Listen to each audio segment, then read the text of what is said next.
It's been said that the socialists and leftists don't care much about the poor, they just hate the rich. I think this tweet from Bernie Sanders, although it doesn't prove that statement beyond a reasonable doubt, this is the type of stuff that inspires quotes like that. It does give a very distinct feeling, at the very least, that their hatred for the rich greatly exceeds how much they care about the working class.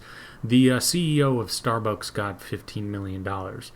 Now, apparently, this is a tragedy, and if they can do this, why can't they pay a living wage to all workers? Well, the CEO getting $15 million is a really terrible jumping off point to then say every Starbucks employee should get a living wage. I mean, a good number of them are high school students just wanting a little extra money, but regardless, it's very simple math. Take every last cent of that $15 million away from the CEO, spread it out among the 349,000 Starbucks employees, and every employee gets an extra $42. That's it. So essentially nothing. That'll fill your gas tank once. Right now, I mean, once inflation or more inflation kicks in, it won't even do that. And that isn't even every other week you're getting $42. That's just a once and done deal. Maybe if you spread it out only among hourly wage earners, it'll be a bit more, but it's still not changing a thing. You see, once you get over this need to just want to punish the rich, you might realize that your supposed solution will at best be entirely ineffective and at worst make life unlivable with major massive price increases and very few opportunities because you've priced every low-skilled job out of existence.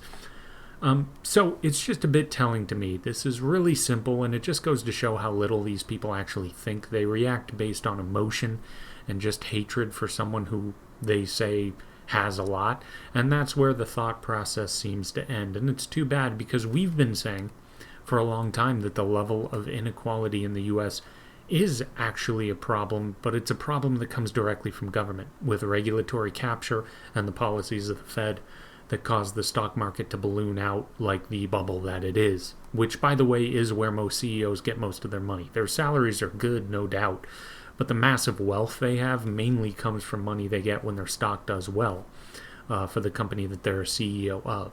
And it just so happens to be Fed policy to inflate prices and make sure assets don't lose their value, including stocks, and in fact keep increasing the price. Voila, you have CEOs with wealth they never would have had under free market conditions. And you can come to that conclusion pretty easily by recognizing the fact that they have to distort the market from what the market otherwise would have done so they can attain this goal of skyrocketing stock prices and asset prices.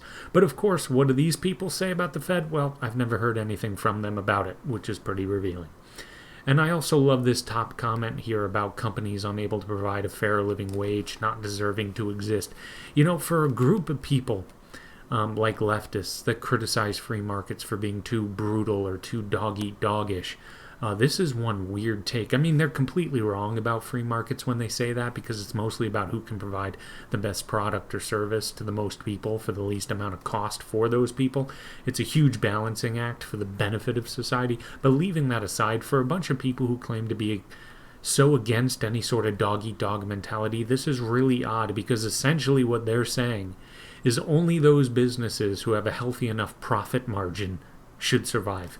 I mean, that's exactly what they're saying. Profit is evil, according to them, and they like to say things like, people over profit, and, well, all the slogans. But considering those slogans, this is such a weird take to basically be saying that if they had their way, any business whose revenue doesn't exceed their cost enough and their profit margin isn't large enough, well, they no longer have the right to exist. The mental acrobatics are pretty impressive. But anyway, that's all for now. Like, subscribe, share the video. It's very much appreciated. And you take it easy.